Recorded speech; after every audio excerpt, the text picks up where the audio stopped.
Bien, entonces, básicamente ahí.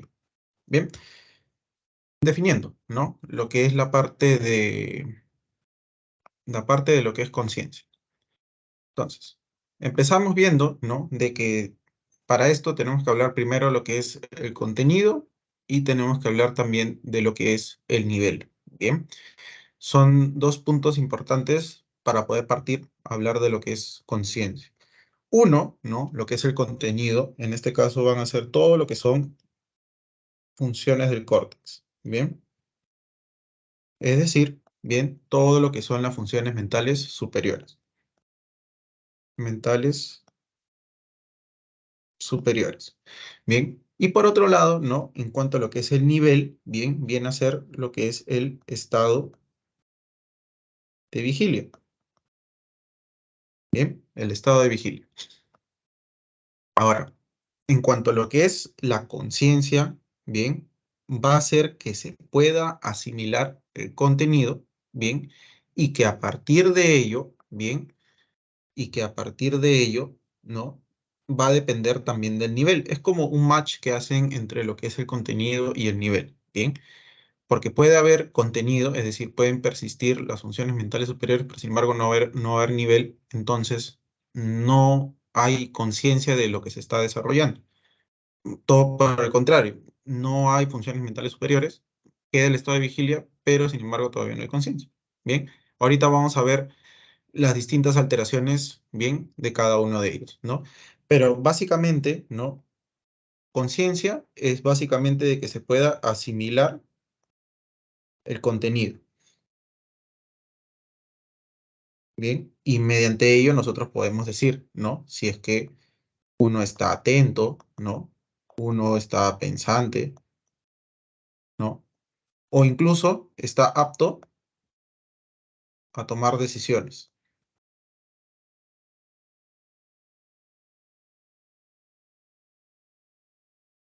¿bien? Después, por otro lado, ¿qué más tenemos, no? Dentro de lo que es el contenido, bien, también nosotros, además de lo que les he dicho, ¿no? Que son las funciones mentales superiores, bien, en este van a haber procesos corticales, difusos, bien, y las funciones mentales superiores propiamente dichas, ¿no? En cambio, así como les he dicho, son procesos corticales, en niveles son procesos subcorticales, y acá entra a tallar este personaje que nosotros tenemos acá, bien, el sistema reticular ascendente, bien, o el SARA o el SRA, como si es que han llevado esta teoría, lo habrán escuchado. Pero si es que no, así lo van a escuchar. Lo que es el SARA o el SRA. Bien. Que ¿en dónde es que se encuentra? Bien. Este de acá se encuentra en lo que es el mesencéfalo. Bien. Y el puente. Bien. El puente de Baroli, si recordaron por un rato. Bien. Entonces, de acá hay distintas estructuras. Ahorita lo vamos a ver acá en la imagen. Bien. Hay distintas estructuras que van a producir o van a liberar distintos neurotransmisores, bien, que van a estar relacionados, bien, ya sea con la vigilia, con el despertar, bien, etcétera. Entonces, lo que nosotros tenemos, bien, es qué estructuras, ¿no? Además de las que nosotros vamos a poder ver acá, ¿no? Tenemos, ¿no? De que todo esto de acá, lo que está de verde, bien, viene a ser el sistema reticular ascendente, ¿no? Que como vemos forma parte de lo que es el tallo, bien, lo que era el mismo puente, bien, y lo que es el tálamo. Entonces, lo que nosotros vamos a tener, bien, es que estas áreas verdes, bien, son las que están relacionadas con el despertar.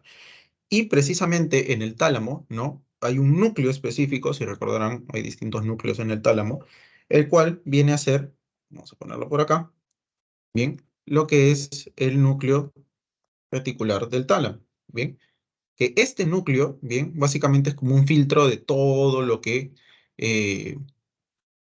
nos rodea, básicamente, o de las distintas aferencias que tenemos, y que también se va a relacionar con lo que es el despertar.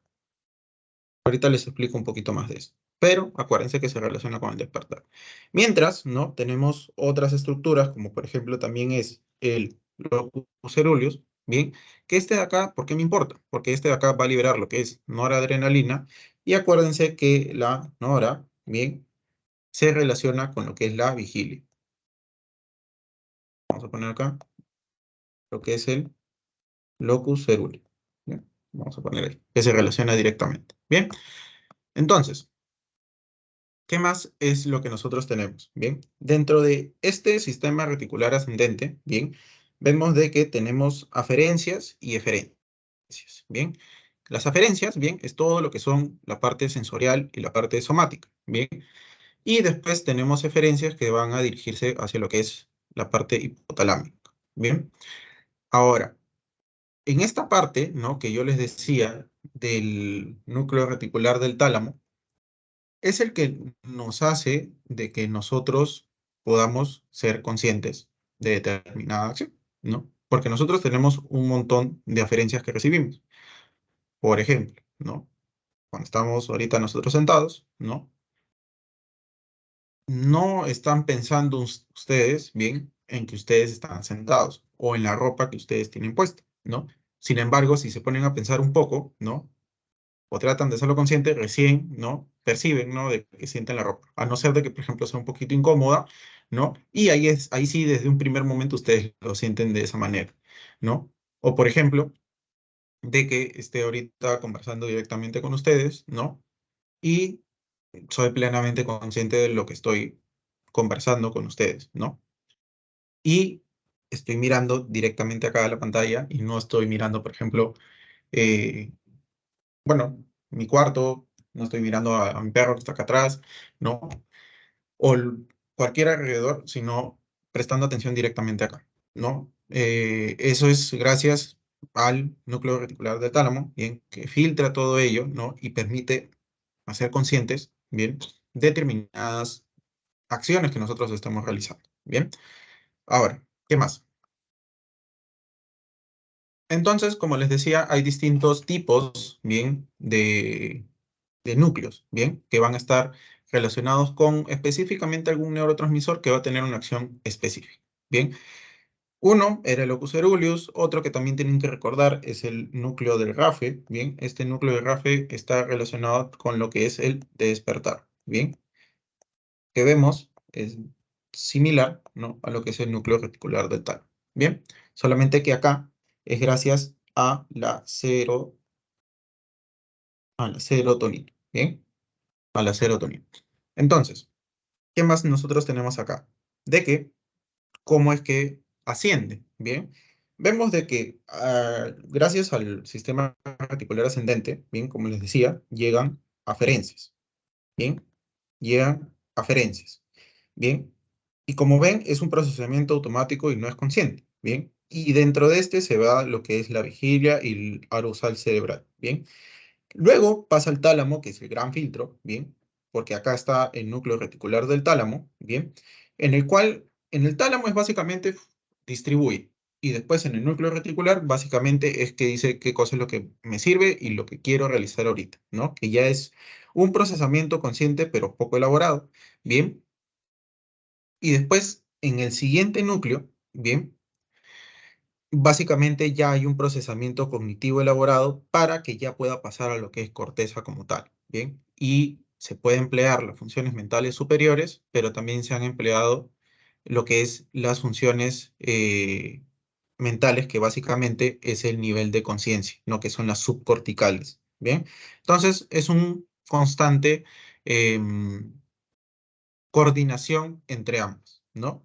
Ahora, ¿qué cosa es lo que sucede? De que pueden haber daños, bien, directos sobre lo que es este sistema reticular ascendente, ¿no? Por lo tanto, ¿no? Puede haber una alteración, ya sea en el nivel, sobre todo, como también después en el contenido. Si, por ejemplo, tenemos, vamos a ponerlo de azul o de morado mejor, daño, bien, tenemos daño en el SRA, ya sea, por ejemplo, ¿no? Puede ser por lo que es un infarto. E infarto, ya sabemos, porque lo hemos visto en la clase pasada, es básicamente reducción de oxígeno. Bien, reducción de oxígeno. puede ser por una hemorragia, ¿bien? O puede ser por una masa que esté comprimiendo, ¿bien?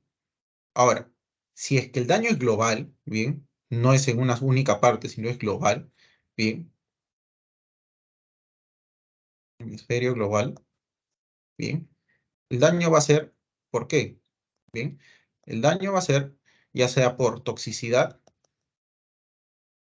¿bien? Alteraciones metabólicas, como por ejemplo, ¿no? Una encefalopatía hepática, por ejemplo, que ya lo vamos a ver más adelante, ¿bien? El daño que se produce, o la alteración que se produce, mejor dicho, es a nivel global, ¿bien? Y es una alteración metabólica, ¿bien? Una alteración metabólica, como también puede ser, como por ejemplo, eh, acá muy poco se relaciona, ¿bien? Por eso le pongo acá no infarto, ¿bien? Muy poco se relaciona con ello, ¿bien? Entonces, tenemos las distintas maneras en las cuales se puede producir un daño, ¿no? Ya saben quién me da el nivel, ¿bien?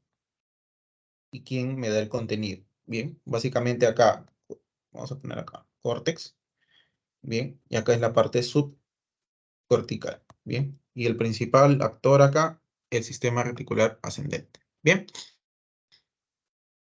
Ahora, hay distintos grados del trastorno de la conciencia, ¿bien? Por ejemplo, ¿no? Normal es, se le dice, ¿no? Expositor, la persona que te conversa, que te habla, ¿no? Te sigue la conversación de un tema en específico, no se desvía, ¿bien? Como por ejemplo, pongámoslo ahorita que les estoy conversando directamente a ustedes, ¿no? Después ya, eso es fácil, ¿no? Después ya vamos disminuyendo los niveles. Letárgico, por ejemplo. Letárgico, bien, acá está, ¿qué cosa? Incompleto el procesamiento, bien, tanto de lo que es la parte del conocimiento y vigilia, bien. Está despierto, pero va a estar desorientado y somnoliento, bien. Entonces, acá lo que se ve alterado es parte de conocimiento y lo que es la vigilia, bien. Está, recuerden, despierto, pero, ¿no? Hay desorientación y también, ¿no? Hay tendencia a la somnolencia. Bien. Ahora, luego viene lo que es la obnubilación. La obnubilación, básicamente, bien, hay una depresión completa, tanto de contenido como de nivel. Bien. Y en este caso la respuesta va a ser a estímulos leves. Bien. Vamos a poner acá ya depresión completa y respuesta a leves estímulos. Luego tenemos lo que es el estupor. De igual manera, ¿no? Depresión completa, bien, depresión completa, bien, de lo que es la vigilia, o responde, bien, solamente que acá va a responder, pero a estímulos ya más intensos y dolorosos, ¿no? Eso nos da un poquito la diferencia entre lo que es estupor y obnubilación, bien.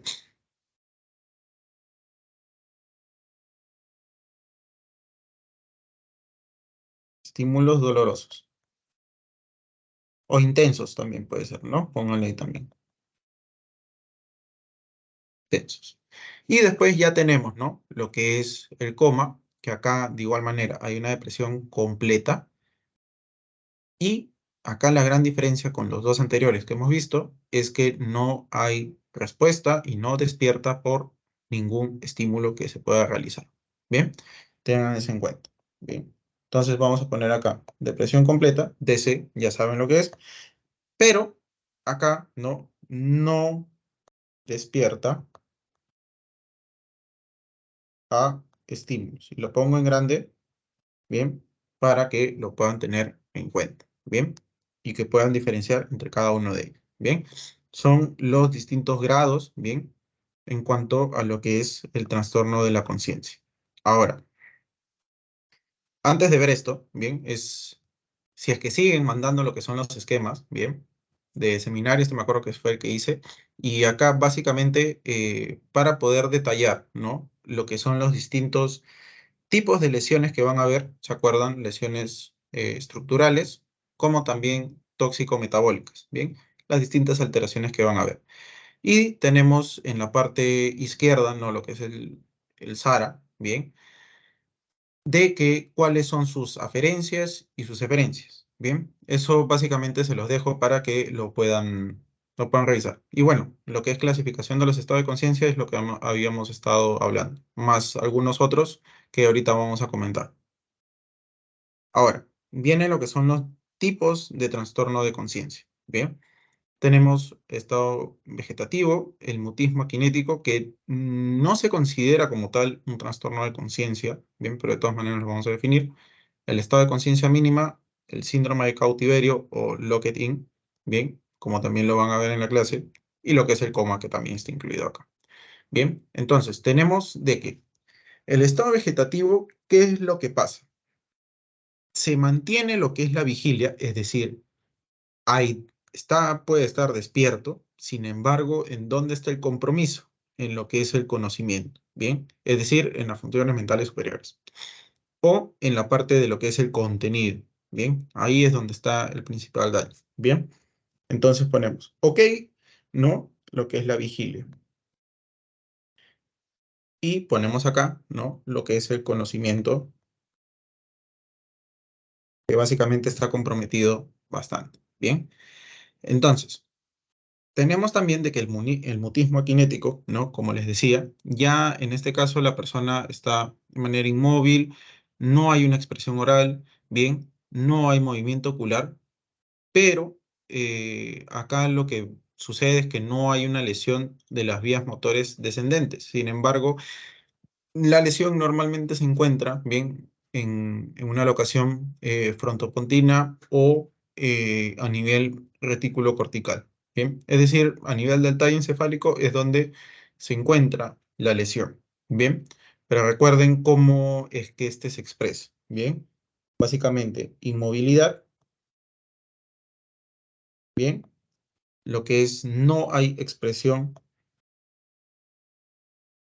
tanto oral, bien, como también ocular, no hay movimiento, bien, y no hay lesión de vías motoras descendentes. Bien, el estado de conciencia mínima, bien, hay una capacidad mínima de autoconciencia, bien, y van a ver, en este caso, conductas a las cuales van a ir en relación con ese estado de mínima autoconciencia, ¿bien? Es decir, conductas que no son, como por así decir, normales que nosotros consideraríamos. Y este va a poder responder tanto a lo que son órdenes simples, ¿bien? Solamente, por ejemplo, que ya te lleven al sí o al no, nada más, ¿bien? Y acá también es bastante importante, ¿bien? De poder diferenciar con lo que nosotros habíamos estado hablando la clase pasada, ¿no? Diferenciar de lo que es con afasia, de lo que es la praxis y lo que es la agnosia, ¿bien? Es el poder diferenciar de ellos, ¿no? Y eso va en cuanto a la exploración neurológica que se puede realizar, ¿bien? Así como también de la lesión que pueda estar de fondo, ¿bien? Entonces vamos a poner acá, ¿no? Capacidad mínima, autoconciencia. Bien, ¿qué más teníamos, no? Recuerden, ¿no? Lo que son las órdenes simples, ¿no? Que normalmente van al sí o al no, ¿bien? Y después, por otro lado, ¿no? El diferenciar de lo que es vamos a poner acá, afasia no hacia apraxia. Bien, diferenciar de ello. Bien, y después tenemos lo que es el locket-in, bien, que es básicamente que hay un infarto a nivel bulbo protuberancial, bien, y acá se presenta lo que es una diplejía facial, se presenta em, parálisis de los nervios craneales inferiores y también se presenta lo que es cuadriparesia. Solamente va a haber movimientos oculares, bien. Entonces, el síndrome de cautiverio básicamente es infarto, o bueno, se da, ¿no? En los infartos protuberanciales. Bien. Si no me equivoco, era de locación ventral. Bien. Infartos bulboprotuberanciales de locación ventral. ¿Y cómo es que se va a presentar? ¿No? Lo que es la diplejía facial, cuadriparesia y también, ¿no? Lo que era la parálisis de nervios craneales inferiores. Bien. Y acá solo hay movimientos oculares. Bien. Y el coma que ya lo hemos hablado. Ahora, hasta ahí. ¿Preguntas, dudas? Antes de pasar a las escalas de valoración.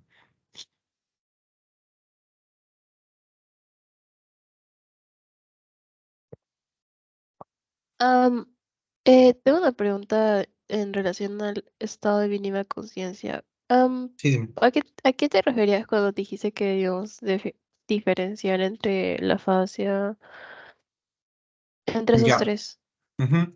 ¿Por qué? Porque te acuerdas que cuando hablábamos de lo que era afasia tenemos dos tipos, ya sea del lenguaje hablado y no hablado. Es decir, una de que no puede articular las palabras, pero te entiende perfectamente lo que estás diciendo, y la otra es de que simplemente no comprende, ¿bien? Y lo que se habla es cualquier cosa, ¿bien?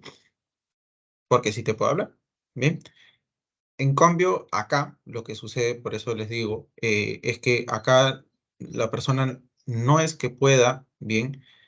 Hablar del todo bien, ¿bien? Y a lo que te va a comprender, ¿bien? De poder realizar son órdenes simples, ¿bien? Entonces eso se puede confundir con la afasia del lenguaje no hablado, por ejemplo, ¿no? O con la del lenguaje hablado también, ¿no? Porque puede simplemente no entender y puede hablar por hablar, por así decirlo, ¿no? Sin que no tenga ningún sentido, ¿bien? Entonces, por eso el poder diferenciar. Y en cuanto también lo que es la praxia, por ejemplo, de que no sea capaz de realizar actividades que normalmente hacía, ¿bien? Pero básicamente no es por ese estado, o sea, específico, sino es porque se encuentra en el estado de conciencia mínima o en mínima conciencia. Bien,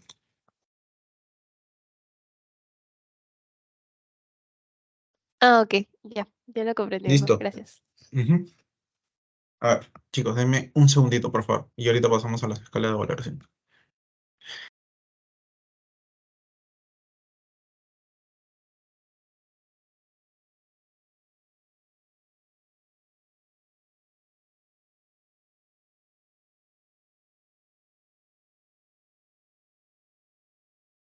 Ya, chicos, entonces continuamos.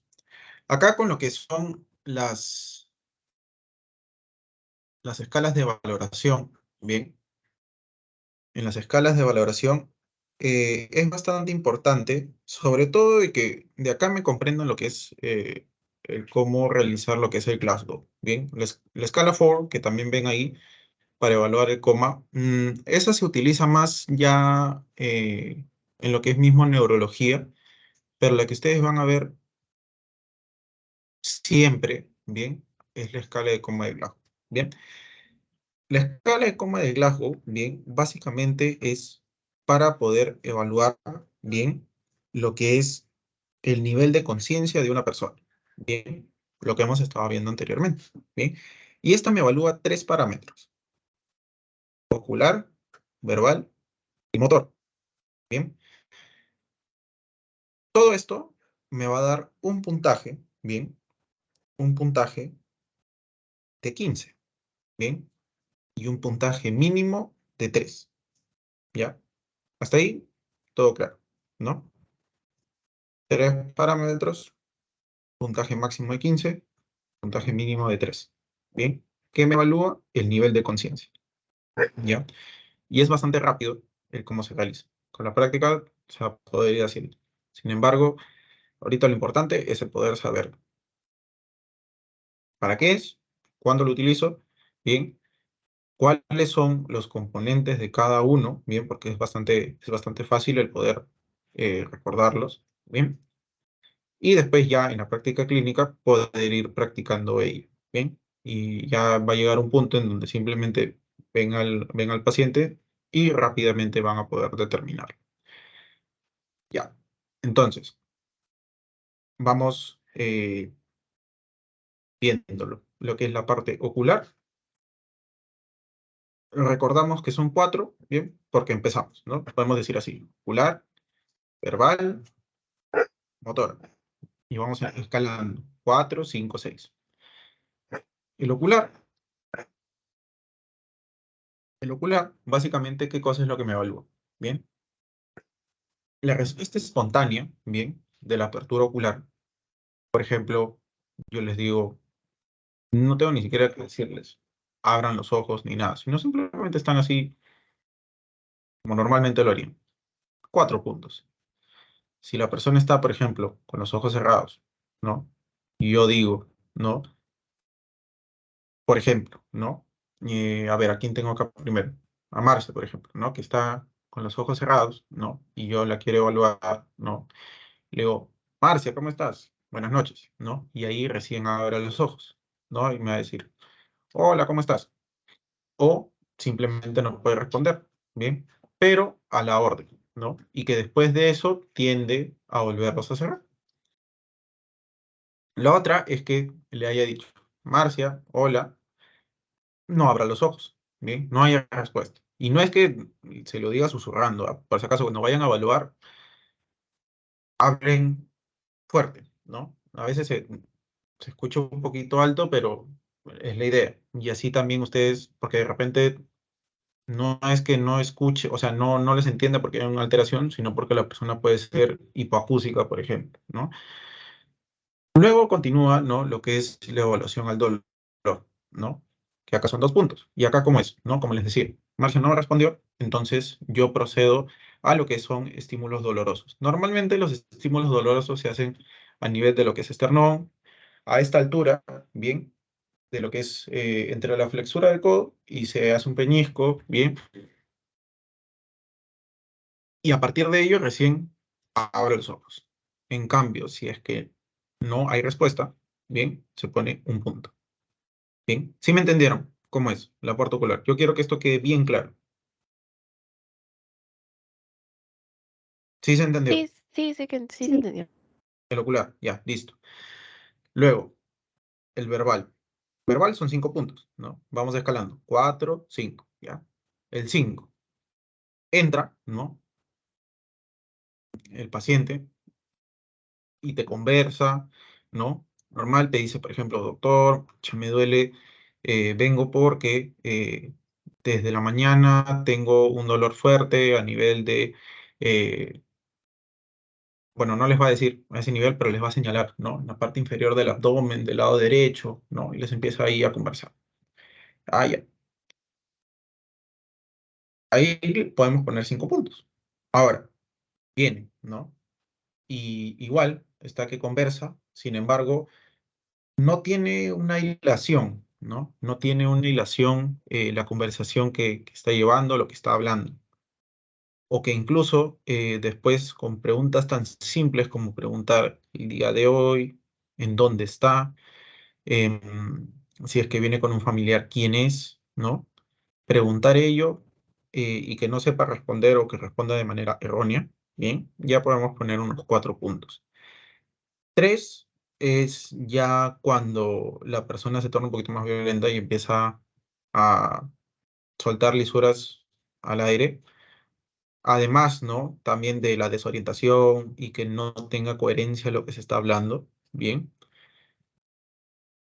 2 es cuando ya hace sonidos incomprensibles, bien, es decir, vamos sumando sobre todo a que esté desorientado, bien, en este caso no habla, bien, sino que la respuesta sea da, da, da, da, da, da, ba, ba, ba, ba, y no lleva a ningún lado. Uno, bien, es que no hay ninguna respuesta, bien, no hay ninguna respuesta verbal, bien. Ahora,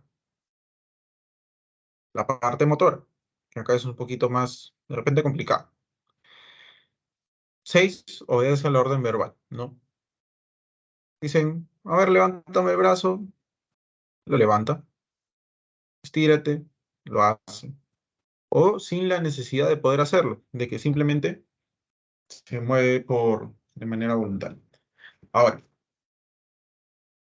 ¿qué pasa cuando no responde a la orden verbal, sino en este caso ya lo que tenemos que hacer es el poder ejercer un tipo de dolor, ¿bien? Recuerden a nivel esternal, en la flexor del codo, peñisco, ¿bien? Y lo que va a hacer la persona es, o sea, por ejemplo, la una mano va a llevar la mano hacia donde se está ejerciendo el dolor, ¿no? Ahí se dice que localice. Ahora, después también tenemos, ¿no? El otro, que es que si no localiza, lo que va a hacer es tratar de retirar, ¿bien? Y hacer una flexión. Por ejemplo, ¿no? Si es que se hace el peñisco, como les estaba diciendo, lo que va a hacer es retirar la mano, ¿no? Ahí ponemos 4 puntos. Ahora, después, si decimos, ¿no? Lo que es una flexión anormal y lo que es la extensión. Flexión anormal, bien, a eso se le dice decorticación, bien, y como pueden ver cómo está puesto, ¿no? O sea, la postura que adopta y que mantiene es esto, bien, se mantiene.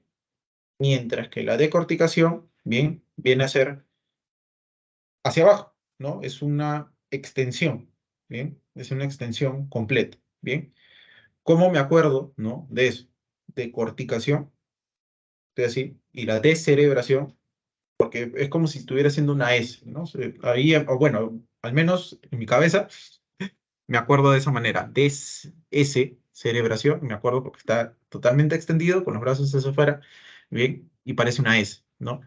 Que por ahí entra descerebración, ya. Y decorticación porque me está haciendo hacia acá como si fuera una C, ¿no? Y después ya hablamos de ninguna respuesta, bueno, simplemente está totalmente tendido, ¿no? Y le ponemos 3 puntos, ¿bien? Por eso les digo, en motor es un poquito más complicado porque eso más que nada tienen que verlo, ¿bien? Tienen que ahí sí un poquito más riguroso evaluar al paciente, ¿bien? Para poder verlo, sobre todo para que puedan ver los estados tanto de 5, 4, 3 y 2, ¿bien? Tanto el verbal como el ocular es más fácil, ¿no? Pero el motor sí es un poquito más complicado, ¿bien? Pero acuérdense de ahí, ¿no? Y si es que en algún momento en el examen les ponen, ¿no? Que al dolor, ¿no? Les van a poner, ¿no? Que retira, flexiona el brazo, ¿no? O que simplemente localiza el dolor, saca la mano, que esté ejerciendo el dolor, o que se encuentra en una posición de decorticación, o que se encuentra en una posición de cerebración, les pueden poner así, ¿bien? O que no tiene ninguna respuesta también.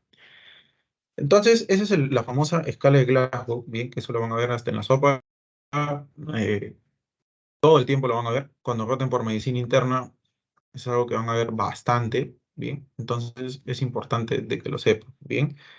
Al menos en el hospital estoy seguro de que, si es que, bueno, van 5 días a la semana, 4 de ellos van a tener que hacer. Entonces, es algo que sí o sí tienen que fijar, bien. Y que recordar, porque es algo bastante, bastante preguntado y es algo bastante útil también, bien. Por ejemplo, ¿no? Un paciente que tiene una escala de coma de Glasgow menor a 8, y eso lo van a ustedes ver en anestesio, si han llevado el curso aparte de lo que es el ACLS, bien, les comentan de que cuando hay un Glasgow menor a 8, lo que se hace es proceder a intubar al paciente para protección de vía aérea. ¿Para qué? Porque su lengua, si la tira para atrás, bien, básicamente se va a ahogar. Bien, ¿por qué? Porque no tiene control. No tiene control. Entonces, se opta por intubar al paciente. Bien, por protección de vía aérea. Una escala de coma de Glasgow menor a 8. Entonces, acuérdense de eso. Bien, eso lo van a ver más adelante, pero les comento, ¿no? Una de las importancias que tiene el poder determinarlo. Bien, y además también para que vean el nivel de conciencia, ¿no? Y más o menos les oriente hacia dónde tengo que evaluar, ¿no? Porque una persona que viene con una escala de coma de Glasgow, ¿no? Que por ejemplo viene en 10 o en 9, ¿no? No me voy a centrar en el uñero que tiene, ¿no? Por ejemplo, hay algo más, ¿no? Por el cual verdaderamente está. Bien, entonces, para eso me sirve. Y que espero me hayan podido comprender. Sí se entendió, ¿no? Si no, ahorita busco un video y sobre todo la parte motora lo vemos, si gustan. Sí se entendió. ¿Sí? ¿Entendió? Ya, listo. Bien, después tenemos lo que es el Score 4, que básicamente me evalúa, ¿no? Respuesta ocular, respuesta motora, reflejos de tronco, que es básicamente en la parte pupilar, y el tipo de respiración que tiene. Como les digo, esto lo van a ver poco, lo pongo ahí más para que lo puedan conocer, porque también lo ponen en la teoría, pero esto más se utiliza en la parte de neuro, es decir, en especialidad misma de neuro. Bien, lo que sí va a ser su pan de cada día es la escala de coma de Glasgow. Bien, listo. Manifestaciones a considerar. Bien, como les digo, viene su paciente, ¿no? Siempre acuérdense, ¿no? Así como les digo, viene su paciente con su ñero, ¿no? Supongamos, ¿no? Usted le ve, doctor, tiene su ñero, ya, pero tu paciente está hipotérmico, ¿no? Tu paciente tiene una hipertermia, ¿bien? Tu paciente está hipotérmico, eh, huele medio dulce, ¿no? O huele así a pescado, no hay una buena respuesta de las pupilas, ¿bien? No me voy a centrar, obviamente, ahí, ¿no? Entonces, ¿a qué me ayudan estas manifestaciones? Bien, a que yo pueda inclinarme hacia dónde, bien, qué cosa es lo que está presentando. Entonces tenemos, ¿no? La temperatura, lo que es la hipotermia, bien, el alcohol, bien, y los barbitúricos son depresores, bien, generan una hipotermia, bien. La hipertermia, por otro lado, ¿no? Por ejemplo, puede ser por intoxicación de cocaína, por lo que son intoxicación o un consumo abundante de lo que son los tricíclicos, bien, los antidepresivos tricíclicos, o por salicilatos. Por otro lado, ¿no? El aliento también nos orienta, ¿no? Se describe, ¿no? Un aliento a baño sucio, ¿no? Lo que es la uremia, ¿bien? Hay demasiada urea en sangre y muchas veces eso se relaciona con una falla renal, ¿bien? Por la excesiva cantidad de urea. La cetoacidosis, bien, se relaciona con lo que es fruta dulce, olor dulce, bien. La falla hepática se relaciona con lo que es el aliento a pescado, bien. A cebolla, con el paraldehído y órganos fosforados con el aroma, el aliento a ajo, bien. Que eso no lo van a ver el 100% de las veces, bien. Ni tampoco se van a acercar a ver cómo huele, ¿no? Sino eso puede ser incidental de que ustedes puedan toparse y que se pueden guiar de ello. Ahora, acá hay dos puntos importantes, ¿no? Lo que son las pupilas y la mirada, ¿no? Normalmente pupilas ya es daño a nivel del sistema nervioso, ¿no? De igual manera de la mirada. Que acá, por ejemplo, ¿no? Tenemos, ¿no? Lo que son las pupilas en posición fijas, en posición media. Bien, estas pupilas fijas en posición media, ¿cuándo es que nosotros las vamos a ver? ¿O cuándo es que se va a presentar? Bien, primero, de que puede haber, ¿no? Un daño, definitivamente, bien, ya sea para o simpático, ya sea en el parasimpático o en el simpático, bien. Y eso me va a traducir una lesión mesencefálica, bien. Que normalmente esto puede ser por herniaciones transtentoriales, bien, o infartos, bien. Vamos a poner acá, infartos, como también puede ser herniaciones. Luego tenemos, ¿no?, lo que son puntiformes reactivas o mióticas reactivas. Bien, tenemos de que acá el daño más que simpático es parasimpático, ¿bien? Ya que el parasimpático lo que hace es contraer, ¿bien? Y genera, ¿no?, lo que es la miosis, ¿no? Por eso mióticas reactivas. Entonces, más el daño es parasimpático, parasimpático, ¿bien? Entonces, la lesión, ¿bien? O el daño, o cuándo se va a presentar, ¿bien? Es básicamente la lesión, si es que hay lesión, lesión en puente, ¿bien?, del mesencéfalo, como también, ¿no?, por lo que es tanto la heroína como opioides, ¿no? Vamos a poner acá drogas. Específicamente, ¿no?, heroína y también, ¿no?, lo que eran los opioides. Opioides. Ya, listo.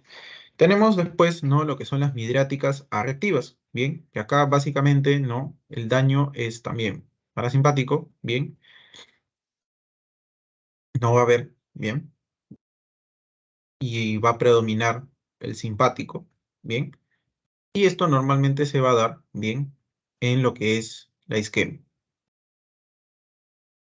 Me estaba confundiendo en la parte anterior, el daño totalmente, perdón, el daño totalmente es en el simpático y queda limpio, ¿no?, lo que es el parasimpático. Se encuentra bien. Mientras que en el midriático, por el contrario, bien, la lesión,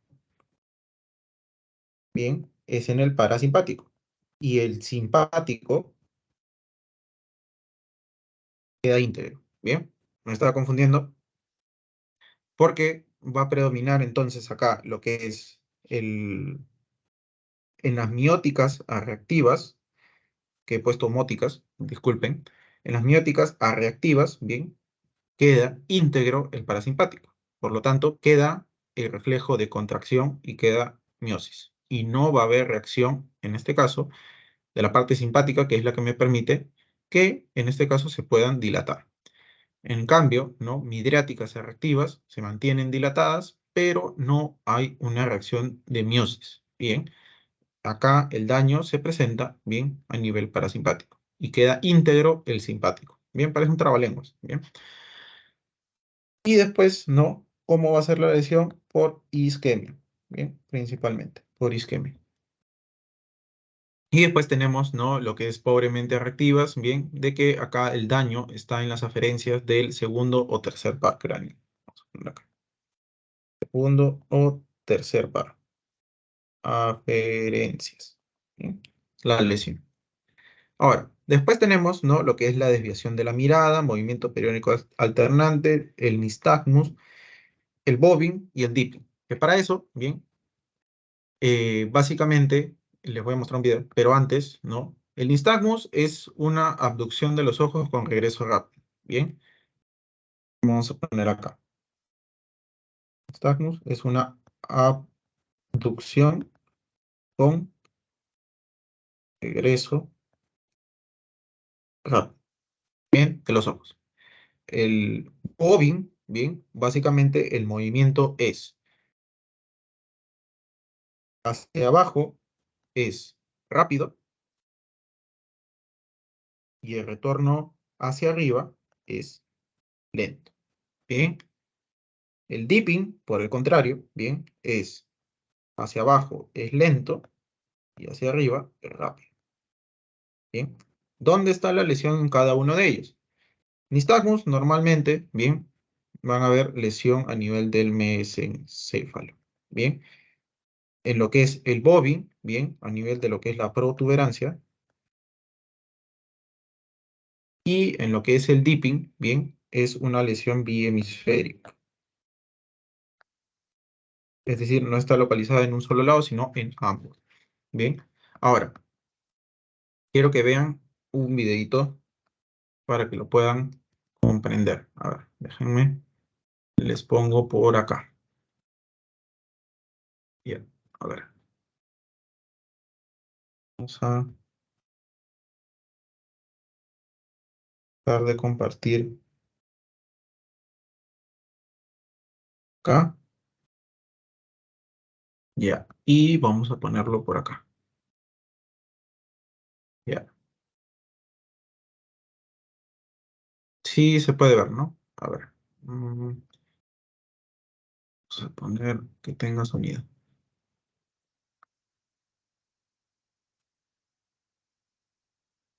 Bueno, ahí se puede apreciar. Bien. Entonces, básicamente acá, bien, vamos a ver. Esto es lo que es el nistagmus. Bien.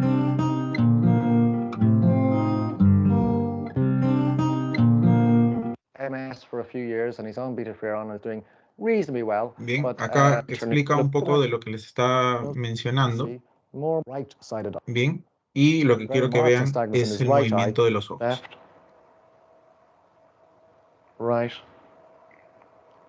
Left. Right.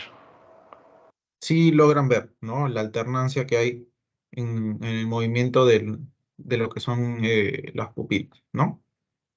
El movimiento que hay. Left. Right. Left. Right. And back in. So we... Bien, eso es lo que es el nistagmus. Bien, después, ¿no? ¿Qué más nosotros tenemos? Tenemos de que básicamente, ¿no? Eso se le conoce como el nistagmus, que es una abducción, ¿bien? Con regreso rápido. Y ahora tenemos lo que es el bobbing. El bobbing, ¿no? Recuerden que desciende de This manera patient rápida was filmed in the intensive care y unit. sube de manera lenta, He has ¿no? had a Ahí pontine lo pueden ver. hemorrhage causing Desciende total rápido y paralysis sube of más lento. horizontal gaze to the right and the Y el left. movimiento es vertical. We see here ocular bobbing with a fast phase down and a slower phase up.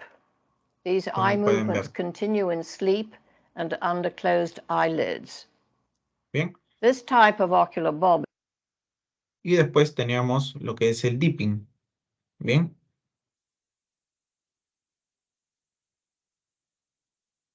I filmed this case in the intensive Que en care este caso el unit dipping es un descenso in más the late lento y asciende de 1970s. manera rápida. ¿Ven? She has a very Sí rare se nota la diferencia, eye ¿no? movement disorder, Desciende and this was lento, the first time that I had seen lento this y condition, desciende which is rápido. called ocular Desciende dipping. lento y desciende rápido. Lento Here you see y a rápido. very slow downward dipping Lento of the y eyes, rápido. conjugate movement, no Bien. real fast Sí se nota, ¿no? La component. diferencia en cuanto a ello. Y después también esto para La que quede claro. isocoria es un fenómeno en el que ambas pupilas de los ojos poseen un ¿De qué tamaño aproximado. cómo se le Estas son define mucho más a cada uno, pequeñas de lo ¿no? normal, lo que es síntoma de intoxicaciones o de una reacción ante narcóticos. En tercer lugar, la midriasis es la dilatación excesiva de las pupilas, por lo que sería todo lo opuesto a la miosis. Su origen puede localizarse en una atropina, glucosa aguda o falta de oxígeno. Finalmente, hablamos de anisocoria cuando las pupilas poseen tamaños desiguales, lo que puede deberse a tumores o aneurismas. Bien, esos son los distintos tipos que ustedes van a ver de pupilas al momento que ustedes van a describirlas, ya sea isocoria, miosis, midriasis y anisocoria. Bien, miosis, contracción, midriasis, dilatación. Bien, miosis, la contracción, es gracias al parasimpático. Bien, la midriasis, bien, es gracias al simpático, la dilatación. Bien, anisocoria es la diferencia entre uno y otro. Y ahora, ¿de qué me sirve? ¿No? Porque ustedes siempre ven de que cómo es que se evalúan estos reflejos, ¿bien? Para yo ver que están normales, ¿no? Los reflejos Y pupilares se ustedes exploran pueden con verlo una acá, lámpara de ¿no? bolsillo. Nuevamente, ¿no? Quiero que vean acá a la luz, Los cuando dicen, son pupilas reactivas a la luz, ¿no? reflejos pupilares se exploran con una lámpara de bolsillo, iluminando de frente uno de los ojos. La pupila de ese ojo Vean cómo, ¿no? Al momento que se le coloca la luz, hay una contracción, ¿bien? Ahí se dice que las pupilas son reactivas. Si es que no hubiera una respuesta, se le dicen arreactivas, ¿bien? Y en este caso se debe a un daño que pueda haber. bien, y ya podemos seguir evaluando, bien, teniendo en cuenta esa consideración. Vamos a poner acá de compartir y volvemos al otro lado. Sí se pudo comprender, ¿no? Sí, sí se ¿Sí me pudo. entendieron? ¿No? Prefiero que eso lo vean porque es, creo que más complicado, ¿no? Abducción de ojos, descenso rápido, ¿no? Descenso lento, haciendo de manera rápida, ¿no? Es más fácil, ¿no? Cuando lo vemos, ¿bien? Y de esa manera podemos comprender más. Bien, entonces, continuando. Distintos tipos, lo que habíamos estado hablando, ¿no? Pupilas mióticas reactivas, no reactivas, puntiformes, ¿bien? Lo que es la anisocoria, ¿bien? Midriasis bilateral, miótica única lateral, ¿bien? En dónde se encuentra la lesión y la etiología, ¿bien? Básicamente para que lo tengan ahí y lo puedan revisar, ¿no? Porque ya con lo que hemos visto, me basta, ¿no? De que ustedes puedan comprender. Bien, porque ya esto es ya un poquito más complicado ya de especialidad. Ahora, los reflejos oculomotores y oculovestibulares, ¿no? Lo que son cuando hay daño en el tronco encefálico, ¿no? Entonces vemos de que si es que el daño es en el tronco, bien, al momento de desviar la mirada, bien, es decir, de mirar hacia un lado y hacia el otro, vean en dónde es que o bueno, hacia dónde es que se moviliza, bien, lo que es la boca y la nariz, bien. Vean después también, ¿no? Lo que es a la estimulación de agua fría de un lado, ¿bien? Es decir, cae agua fría, o bueno, se estimula de un lado y se mira hacia ese lado, ¿no? Si es que es hacia el lado contrario, se mira hacia el otro, y si es en los dos, se mira hacia abajo, ¿bien? Y después está también lo que es la flexoextensión, ¿bien?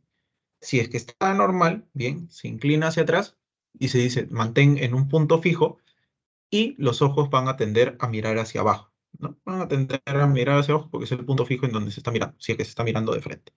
Ahora, si es que hay un daño, bien, en el fascículo mesial longitudinal, es decir, epital bilateral del tronco, bien, vean cómo cambia, ¿no? Los movimientos laterales, bien, vemos de que simplemente un ojo queda mirando de frente y el otro sí voltea, bien, y voltea al lado contrario, bien, de donde se está haciendo el movimiento, ¿bien?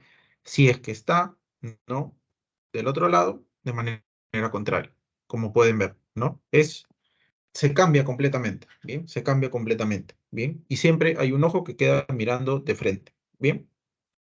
Ahora, el estímulo con agua fría, como pueden ver, solamente un ojo es el que va a mirar, ¿no? Hacia dónde está el agua fría, mientras que el otro queda de manera central. En cambio, ¿no? Si es que se estimulan ambos con agua fría, ambos van a mirar hacia abajo, ¿bien? Ambos van a mirar hacia abajo. Y la flexoextensión, de igual manera, se mantiene igual como si estuviera normal. En cambio, si la lesión es por debajo del tronco, vean cómo cambia todo, ¿bien? Vean cómo cambia todo. Se queda totalmente miótico, ¿bien? Se queda totalmente miótico y en este caso no va a haber ningún tipo de cambio. No va a haber ningún tipo de cambio, ya sea si lo muevo a la derecha, a la izquierda, lo estimulo con agua fría por donde sea, o si es que hago la flexoextensión, no va a haber cambios, ¿bien? Y se mantienen en un punto fijo y además también no se mantienen, em, las pupilas se mantienen mióticas, ¿bien? Eso más que nada me quería explicarles en cuanto a esto. Ahora, distintos tipos de lesiones, ¿bien? Trastornos pupilares y localización de lesión según algunas alteraciones de los movimientos. Eso ya más lo dejo como material de apoyo, bien, para que ustedes puedan revisarlo. No entra tanto a lo que es la parte de fisiopato. Bien, acá de igual manera, los distintos estados de estupor y coma, bien, según su clasificación fisiopatológica, es lo mismo que hemos estado viendo, bien, solamente que acá también se incluye lo que es la parte de movimientos oculares, cómo están los reflejos, cómo es el patrón respiratorio, etc. Bien. Y acá ya pasamos a lo que es la parte de epilepsia. Bien. Esto, ¿no? Son distintos definiciones, ¿no? Que debemos de tener en cuenta, ¿no? ¿Cuándo es una crisis convulsiva? Bien. ¿Cuándo nosotros decimos que es epilepsia? ¿Cuándo decimos que es una crisis epiléptica? ¿Cuándo decimos que es un síndrome epiléptico? ¿Cuándo decimos que estamos en un estado epiléptico? ¿Y cuáles son las crisis febriles? Bien. La crisis convulsiva, bien, básicamente va a ser representada por un evento tanto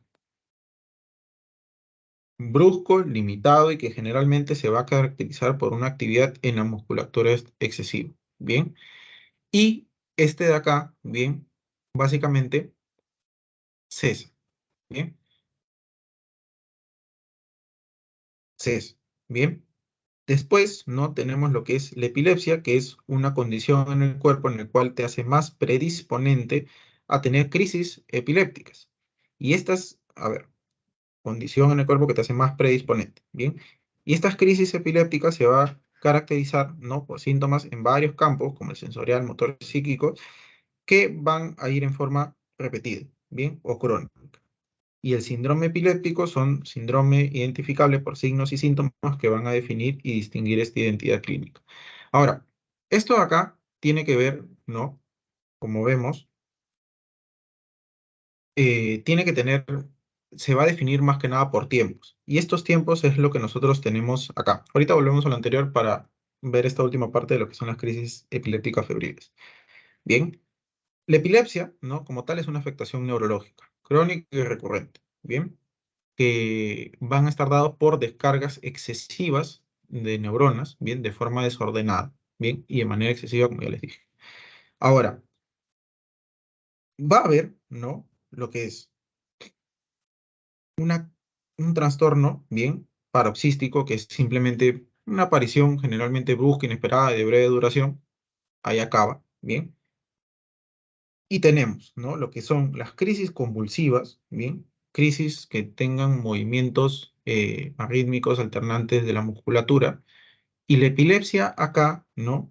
Se caracteriza, ¿no? Por lo que son las crisis epilépticas recurrentes, ahorita vamos a ver, pero estas tienen que ser de 2 a más separadas en un plazo de 24 horas. Es decir, de que si ocurren 10 en un periodo menor a un día, no puedo definirlo como epilepsia. Y de ahí nunca más se produce, no puedo definirlo así. Sin embargo, si por ejemplo hay una el día de hoy y una el día de mañana, bien, pasando ese rango de horario de 24 horas, bien, ya lo podemos definir como epilepsia.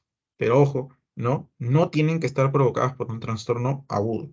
Bien, ¿cómo es esto? ¿No? Tenemos de que esta crisis epiléptica, ¿no? Es un episodio paroxístico que ya hemos visto, ¿no? Cómo es un trastorno paroxístico brusco, inesperado, de breve duración, ¿no? Debido a una actividad neuronal excesiva e hipersincrónica, ¿no? Hay síntomas motores, sensitivos, sensoriales, autonómicos y psíquicos.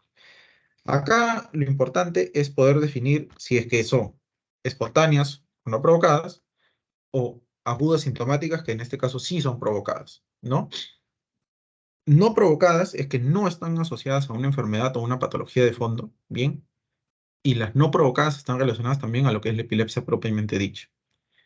Las provocadas, bien, que en este caso están relacionadas a una patología, bien, aparecen en el curso de un proceso agudo, bien.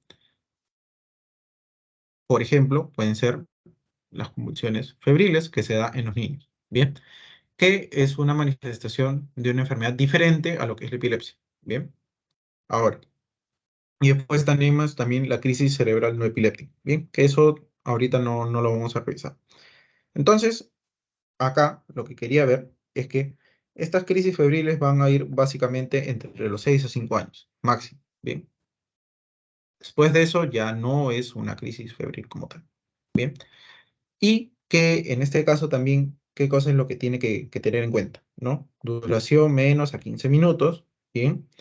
Y más que nada ello, que no dure más de ese periodo de tiempo, ¿bien? Y recuerden el periodo de edad, ¿bien? Porque si les ponen, por ejemplo, de, de un paciente pediátrico, ¿no? Que tiene 8 años, ¿no?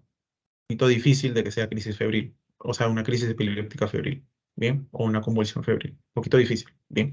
Y ojo también con la duración, porque también son cosas que se colocan en los casos clínicos, ¿bien? Ahora, ya habiendo visto lo que es la definición como tal, ¿bien? Como les digo, es más que nada para que lo tengan en cuenta, porque en algún momento lo preguntan, ¿bien? No necesariamente ahorita, sino para después, ¿bien? Como ven, son distintos, ¿bien? Cualquier cosa, eso se vuelve a revisar. Ahora sí, vamos a lo interesante, ¿no? ¿Cómo es que se produce la epilepsia como tal? Bien, la epilepsia, ¿no? Como les digo, bien, es una afectación neurológica, es un desorden que básicamente predispone a que se genere una crisis por X causa, bien, por X causa, que esa X causa básicamente, bien, lo que hace es que esas neuronas estén mucho más activas, bien, y que generen esas descargas descoordinadas, pero bastante bruscas y excesivas, ¿no? Y recuerden, ¿no? Que la epilepsia, eso sí lo vamos a poner porque sí es importante, bien, son dos crisis no provocadas, bien, en más de 24 horas, bien, para tener eso en cuenta. Ahora, viendo lo demás, ¿no? Lo que va a suceder, bien, es que nosotros tenemos, si recuerdan, son la despolarización de membrana, bien, en las neuronas, bien. Acá tenemos a los distintos agentes que participan, bien, ingresa el sodio, después ingresa el potasio, bien, se libera, pero básicamente son dos tiempos, ¿no? La despolarización y la repolarización, bien. Entonces, lo que va a hacer es que esto va a aumentar mucho más, bien, esto no va a ser sincrónico y va a tener, bien, un estímulo constante, bien. Y también otra cosa que va a suceder es que este potencial de reposo, bien, se va a ver acortado, bien. Ahora, lo que va a suceder, bien, es que básicamente nosotros tenemos de que todo gira en base a una descarga eléctrica, bien, brusca, excesiva, hipersincrónica, de este grupo de neuronas, bien. Ahora, en este grupo de neuronas, bien, vamos a poner acá, neurona, para poder partir. En este grupo de neuronas, bien, hay generación de señales electroquímicas, bien. Vamos a poner acá, señales. Y estas señales se van a dar de dos formas. Una de ellas, ¿no? Es nuestro potencial de acción. Una de ellas es nuestro potencial de acción. ¿En qué cosa se traduce ello? Básicamente en despolarización. Bien, se traduce en la despolarización. Bien, y en actividad cerebral. Bien, entonces, toda esta de acá, ¿por dónde va a ir? Va a ir por todo lo que viene a ser el axón. Por todo el axón. Ahora, hay otro, ¿no? Que va a generar señales también, que en este caso es ya en la parte sináptica, ¿bien? Es decir, en conexión de neurona a neurona. ¿Qué va a pasar? Y lo que va a suceder es que va a pasar, ¿no? De manera sináptica, ¿no? Impulso eléctrico, ¿bien? Impulso eléctrico a un terminal posináptico. Si no me entienden, ¿bien? Esta parte, ¿no? De cómo es que pasa de un lado a otro, ¿bien? Por impulso eléctrico. No sé si ustedes han visto El Chavo, ¿bien? Ese capítulo en donde todos se electrocutan, ¿bien? De que están arreglando la luz en la vecindad y uno empieza así a moverse y el otro le da la mano, ¿no? No me acuerdo quién era el que empezaba, pero le dice, ¿qué te pasa? Va, y también se pone, ¿no? Y después al final terminan todos tomados de la mano y empiezan así también, ¿no? Algo así, ¿bien? Es lo que sucede, ¿bien? Solamente que no son, en este caso, 6 personas, ¿bien? Sino son millones de neuronas, ¿bien? Que en este caso, por ese pase, ¿bien? De uno al otro, ¿bien? Ese pase del impulso eléctrico es que se genera, ¿bien? Esa descarga, Bien. Ahora, ¿qué más? ¿No? Dentro de este impulso eléctrico, bien, que se va a transmitir a un terminal posináptico, bien, vamos a poner acá, terminal sináptico, bien, tenemos dos cosas, ¿no? Lo que es el potencial posináptico excitador, bien. Este potencial sináptico excitador, bien, vamos a poner acá potencial sináptico, perdón, potencial postsináptico excitador, bien. Y también tenemos un potencial postsináptico inhibidor, que es para que haya un control. Bien, entonces, efectivamente, ¿no? Efectivamente, nuestro potencial postsináptico excitador, si es que va a pasar una mayor cantidad de descarga entre neurona y neurona, bien, va a estar totalmente elevado, bien, va a estar elevado. ¿Y quién es el que va a brillar acá, bien? Por lo que es la alta excitación, bien, lo que es el glutamato, bien, este neurotransmisor. El glutamato, y bueno, también también en bastante medida, pero menor, el aspartato. ¿Bien? El aspartato. Entonces, me genera, ¿no? Lo que es una actividad eléctrica. Ahora, entonces, también lo que va a pasar es que mi potencial postsináptico inhibidor, ¿bien? Que va a hacer frente a esa excitación bastante elevada, va a estar disminuido. Y acá, ¿quién es el que brilla? ¿Bien? Digamos, brilla por su ausencia, lo que es el GABA, pero normalmente sí estaría, ¿bien? Normalmente sí estaría. Entonces, básicamente es ello, ¿bien? Básicamente es ello lo que se va a producir, ¿bien? Em, Al momento de que se produce, ¿no? Lo que es en primer lugar, ¿no? Lo que es la epilepsia como tal. Ahora, también hay otros dos postulados, ¿bien? Otros dos postulados en cuanto a lo que es la fisiopatología de esto. Uno es la alteración de síntesis de energía, ¿bien? Y otro es la alteración de la misma membrana celular de las neuronas. Entonces vamos a ver primero, ¿no? Lo que es la alteración, ¿no? De la síntesis de energía. ¿Cómo es que se produce? ¿No? Normalmente esto va relacionado, bien, y se describe, bien, en casos de hipoxia, bien, o en casos de isquemia, bien. Porque para que haya una alteración en la síntesis de energía tiene que haber tanto hipoxia como isquemia, bien. Lo que va a suceder es que se daña, ¿no? Ya hemos visto, la integridad mitocondrial y entonces lo que va a llevar es a una disminución de lo que es el ATP. Disminución del ATP y esa pérdida de orden que hay, esa pérdida de homeostasis, me conlleva a lo que es una convulsión. Bien, vamos a ponerlo acá, pérdida, homeostasis. Bien, y me lleva a lo que es una convulsión. Mientras, ¿no? Que tenemos la otra más, que esta de acá básicamente es la alteración de la membrana, ¿bien? Y acá sí es un poquito más explicado, ¿no? El, el cómo es que se desarrolla, ¿no? Esta de acá, ¿no? Lo que va a suceder es que hay una inhibición, ¿no? De lo que es la movilización del sodio en la membrana, ¿no? Inhibición, vamos a poner acá una X, de lo que es el sodio en membrana. Por lo tanto, si no hay una correcta movilización, lo que va a suceder es que el calcio y el magnesio, bien, caen, bien. Hay una mayor concentración de lo que es el sodio, bien, una mayor concentración de lo que es el sodio, y me conlleva a una despolarización. Solamente que acá, esta despolarización va a ser continua. ¿Bien? Continua y no va a presentar ningún control. Bien, entonces esos son los tres postulados que hay en cuanto a lo que es la fisiopatología de la epilepsia. Bien, uno, ¿no? Es en cuanto a lo que son los potenciales postsinápticos excitatorios como inhibitorios, bien, en base a las señales que se van a producir parte de la neurona.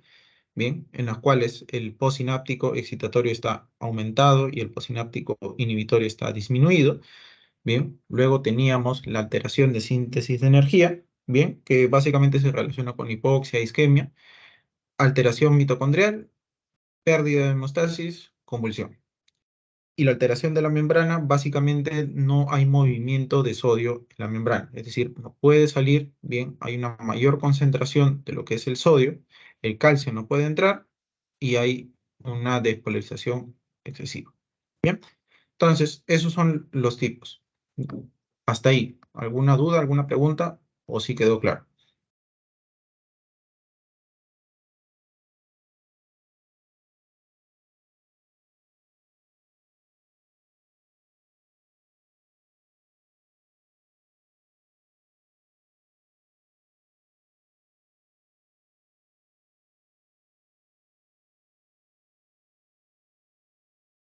Sí quedó claro.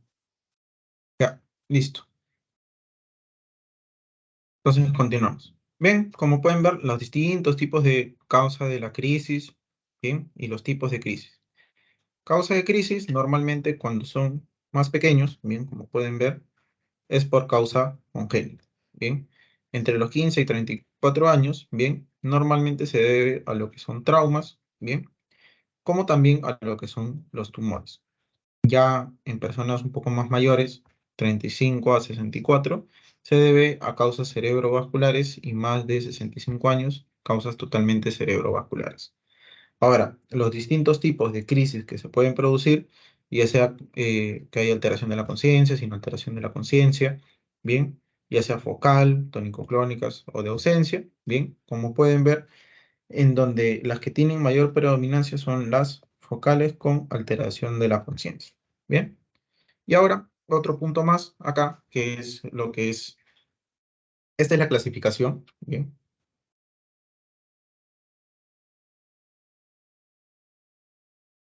Uy, se pasó. De la epilepsia, bien, según la ILAE, bien, que es la Asociación de Epilepsia. Pero acá lo interesante es el poder explicar lo que es la zona eliptogénica, bien. Esta zona eliptogénica, bien, es que básicamente es una región, bien, que es la que al fin y al cabo va a desencadenar la crisis, bien, que va a desencadenar la crisis, bien, y que está rodeada de distintas otras zonas, ¿no? Como pueden ver, la zona eliptogénica es la que genera. Bien, es el daño estructural que estábamos hablando que predispone a que hayan crisis. Ahora tenemos la zona irritativa. Bien, la zona irritativa es que produce descargas paroxísticas intersticiales. Bien, teníamos después la zona de inicio, en donde se inicia la crisis, bien, que es la que nosotros tenemos acá. La sintomatogénica, bien, que es la que genera los signos y síntomas que se van a percibir, sobre todo en los 10 primeros segundos, y la zona lesional, ¿no? Que es la que tiene esta alteración estructural, bien, y la zona irritativa también, que era lo que les mencioné al inicio, que es la que genera descargas, bien. Entonces, todo eso confiere, ¿no?, a lo que es la zona eliptogénica. Como pueden ver, son distintas partes que se postulan que están ahí, pero que al fin y al cabo, en conjunto, es la que van a producir esa predisposición a que se pueda generar la epilepsia. Bien, entonces es básicamente eso. No los voy a aburrir con la parte de clasificación. No es necesario en este momento. Bien, simplemente con lo que les he mencionado y me hayan comprendido, me basta para que lo puedan saber. Ahora, de igual manera, estos son características según ya sea focal o sea generalizado o de origen desconocido. Bien, cómo es que se va a presentar. De igual manera lo dejo ahí para que lo puedan revisar. Bien, y hasta ahí lo que es trastornos de la conciencia. ¿Alguna pregunta? ¿Alguna duda? ¿O podemos pasar a lo que es hipertensión endocraniana?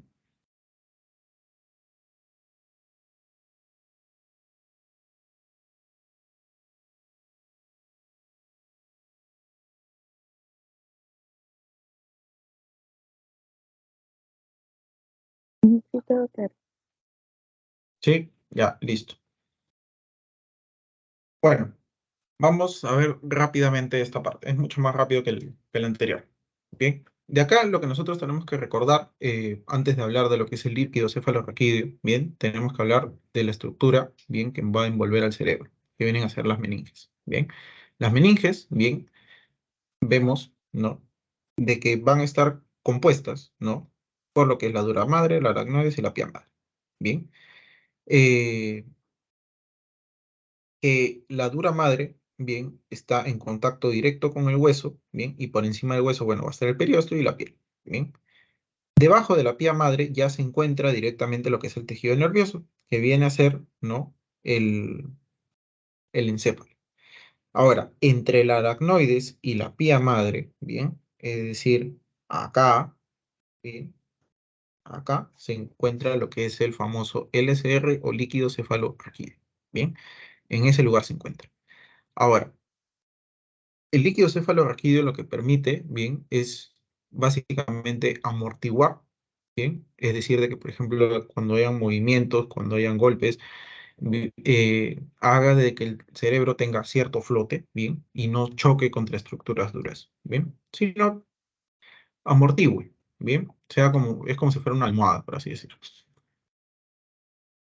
Permite también lo que es la homeostasis metabólica, bien, el suministro de nutrientes que puedan llegar al cerebro, bien, el sistema linfático, transporte y de medio diagnóstico también para algunas patologías.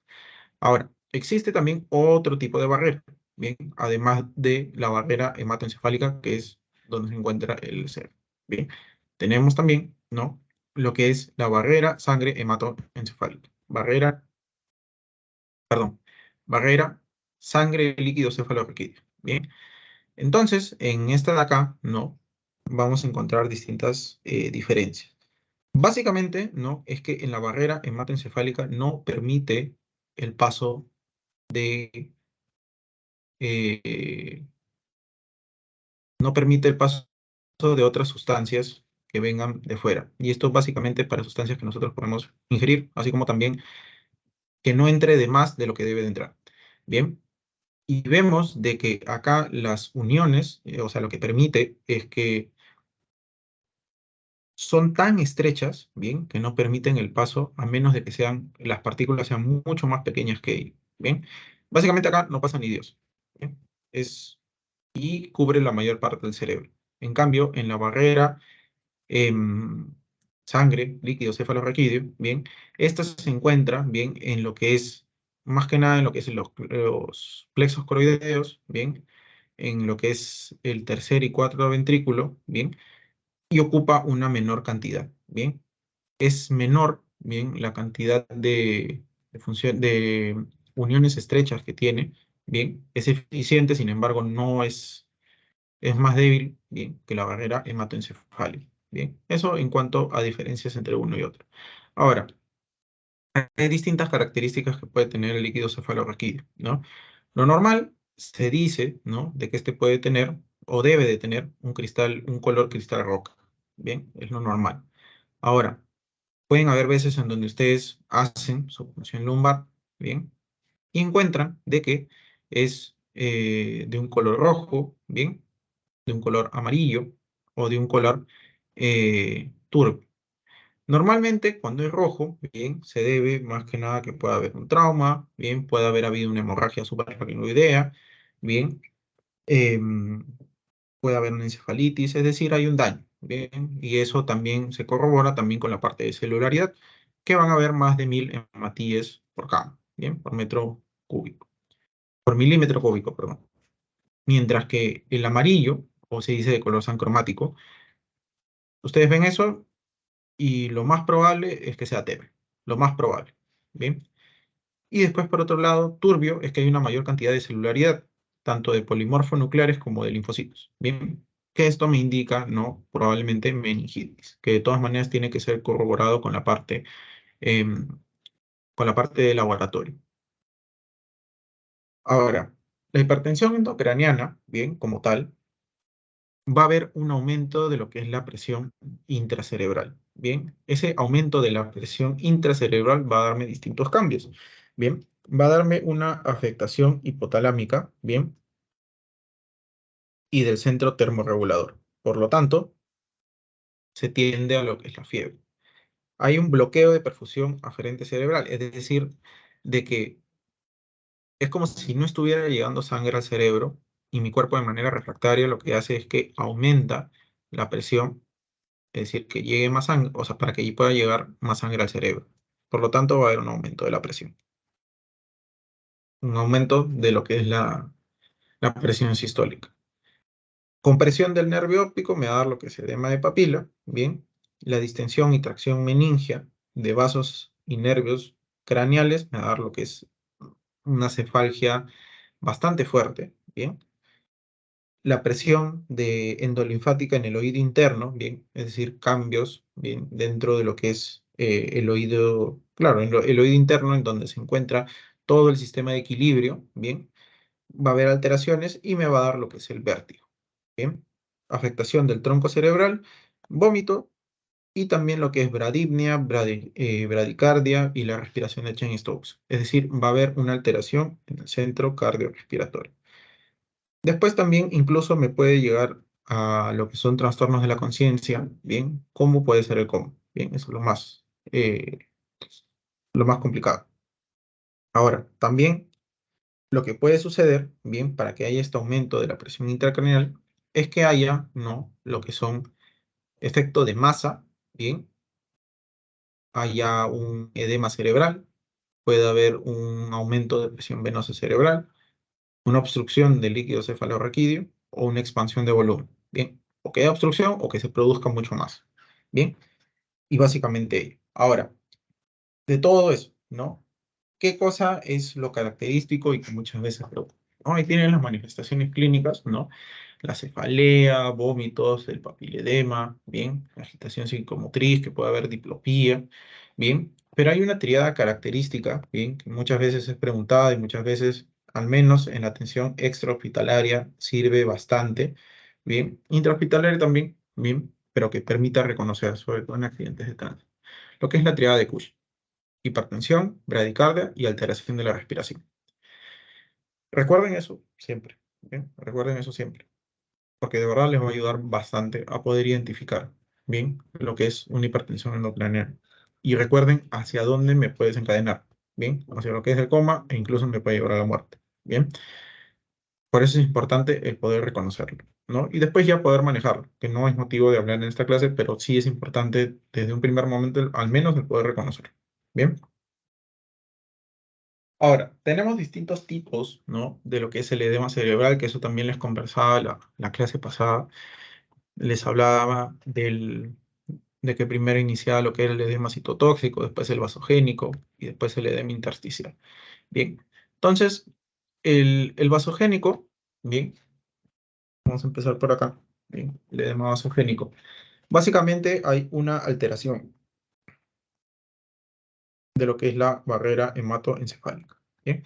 Entonces, acá va a pasar todo, ¿no? Pasan proteínas, electrolitos, agua, bien, hacia del intracelular al extracelular, bien, hay un paso, ¿no? Y esto normalmente se va a dar cuando hay tumores, meningitis, hay hemorragias, sesos, isquemia, bien. Entonces vamos a poner acá, ¿cuándo? Y podemos poner, ¿no?, isquemia, meningitis, tumores,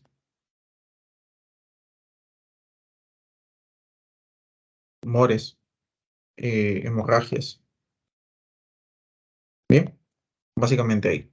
Ahora, a diferencia de, por ejemplo, el citotóxico, bien, que acá era la alteración en la barrera hematoencefálica, en el citotóxico ya es una falla, bien, más que nada en la parte de membrana, ¿no?, en lo que es la bomba, sodio, potasio, ATPase, bien. Entonces, acá, al haber una falla en esta bomba, lo que va a haber es que va a haber una modificación tanto en el intra como en el extracelular. Y al haber una mayor producción de neurotransmisores como es el glutamato, bien, permiten esa entrada excesiva, ¿bien? O esa salida, ¿bien? De lo que es el contenido intracelular, ¿bien? Y que esto normalmente se va a presentar, ¿bien? En los infartos, ¿bien? Como habíamos visto anteriormente en el ACV, en primer lugar siempre inicia como citotóxico y después pasa a vasogénico, ¿bien? Entonces, como cadena, ¿no? Falla en bomba, sodio, potasio, ATPasa, ¿bien? Hay aumento de lo que son los neurotransmisores y esto básicamente se da en lo que es la isquemia, ¿bien? En isquemia siempre va primero el citotóxico y después va el vasogénico, ¿bien? En cadena. Listo. Y después ya lo que es el edema intersticial, ¿bien? Acá es básicamente de que hay un aumento, ¿no? De lo que es el flujo ventricular. Un aumento de lo que es el flujo ventricular, ¿bien? Hacia, ¿no? Lo que es el parénquima. Un aumento de flujo ventricular hacia lo que es el parénquima. Ahora, también puede haber, ¿no? Por lo que es una obstrucción de lo que es el líquido cefalorraquídeo, ¿bien? Y básicamente ello, ¿no? Eso en cuanto a lo que son los tipos de edemas. Ahora, ahora, ¿qué cosa es lo que sucede? La herniación cerebral es básicamente el desplazamiento del tejido cerebral desde su ubicación normal hacia un espacio adyacente.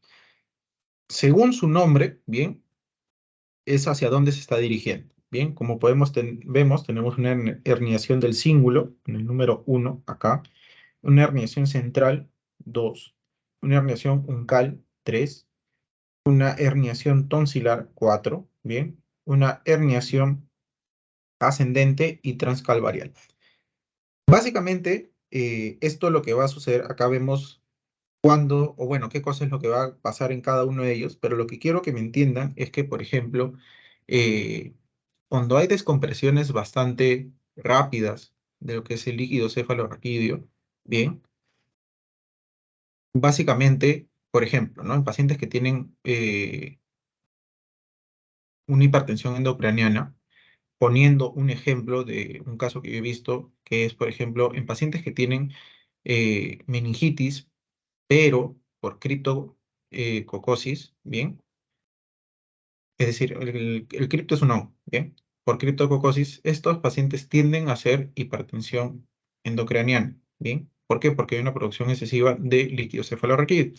Ahora, ¿qué pasa?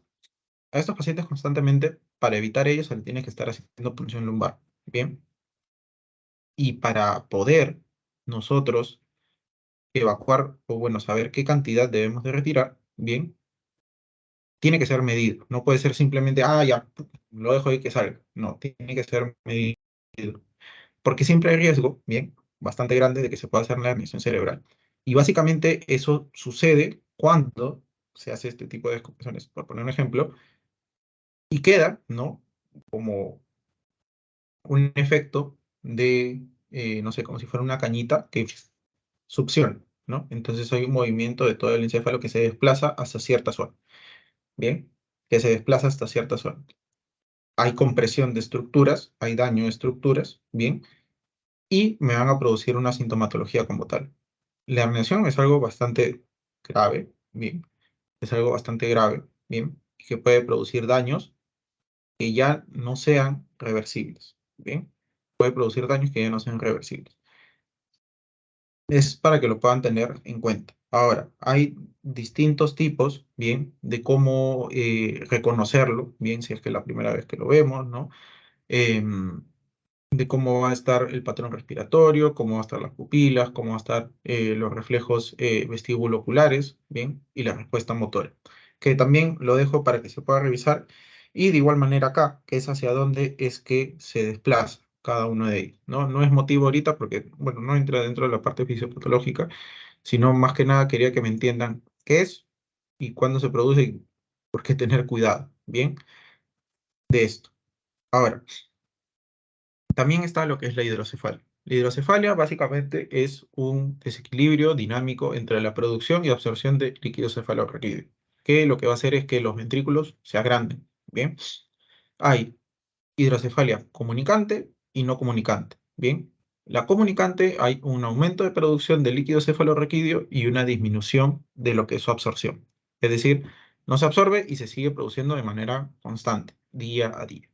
Bien, la hidrocefalia no comunicante es que hay un paso obstruido del líquido cefalorraquídeo, bien, desde los ventrículos hacia el espacio subaracnoideo, es decir, no puede continuar con su recorrido. Bien, las manifestaciones son similares, bien, a los de la hipertensión endocranial, bien, como ustedes pueden ver. Ahora, existe también lo que es la hidrocefalia de presión normal, que es básicamente en la cual hay una disminución de la absorción del líquido cefalorraquídeo. Bien, acá vemos de que hay una triada que se produce, ¿no? Que lo ponen ahí como húmedo, loco y tambaleante, bien, que es básicamente húmedo por incontinencia urinaria, 2, loco por demencia y tambaleante por alteraciones de la marcha, bien. Y también existe lo que es la hidrocefalia ex vacuo, bien, que es básicamente por pérdida de tejido cerebral. Es decir, se mantiene totalmente normal, bien, el líquido cefalorraquídeo, su absorción. Sin embargo, acá el cambio es por pérdida de tejido cerebral. Es decir, se mantiene la producción constante, no es la cantidad que se requiere para el tejido cerebral que se tiene. Es decir, hay menor tejido cerebral, pero hay mayor cantidad de líquido, bien. Entonces, básicamente es ese ahí. Y bien, si es que no tienen ninguna pregunta, ¿hay alguna duda, alguna pregunta antes de terminar? Esta parte, de igual manera, es más rápido, ¿no? Y lo pongo más que nada porque todavía se mantienen lo que son las clases. Pero si hubiera alguna pregunta, alguna duda, le respondemos.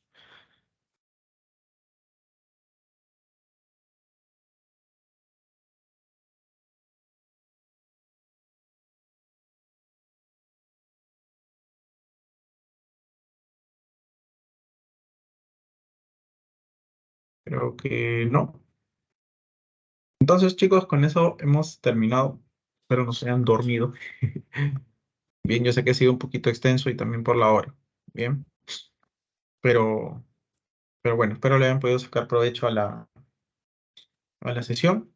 Y, y nada, ya nos estamos encontrando la próxima semana. Antes de que se vayan, les voy a pasar el post test para que lo puedan llenar y poder validar su asistencia también. Mm,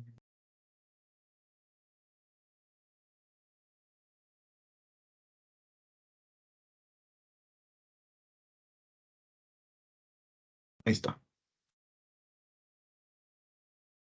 Está el post. Listo. Y vamos a dejar de